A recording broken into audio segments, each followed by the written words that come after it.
Keçən videolardan yadınızdadırsa, həyətdə divara dekorativ gül qablar vurmuşduq. Bugün isə onlara gül əkirik. Belə dibçəkləri var. Düşündük ki, bura sarmaşıq gülü çox gözəl yaraşar. Burada da torfla torpağı qarışdırıbdı. Gəlin əkək, baxaq görək necə görsənir. Soxulcan.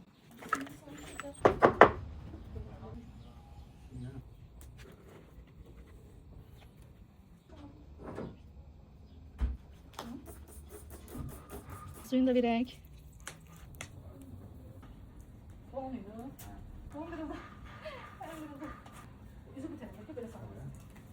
Budur, artıq dibçəkləri yerinə yerləşdirdik. Məncə gözəl görsəndi. Sarmaşıq orada böyüdükcə gözəl olacaq. Xanımlar, sizlər də fikirlərinizi yazın, görək necə görsəndi. Bir də yazırlar ki, kaş ki dibçəklərə ağ rəngdə boya vurardınız, qəşəng görsənərdi. Baxın, bu yerdəki dibçəklər də o rəngdədir. Çünki bu dibçəklərə sırf o rəngdə boya vurulub ki, yağışdan, sudan qorusun, yəni taxtalar şişməsin.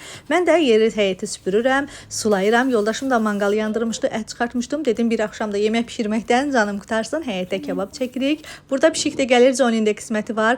Gözəl bir süfrə açıram, oturub həyətdə yeyib içib nuş edirik. Məndən bu qədər. Videonu bəyənməyi, səhifəmi izləməyi unutmayın.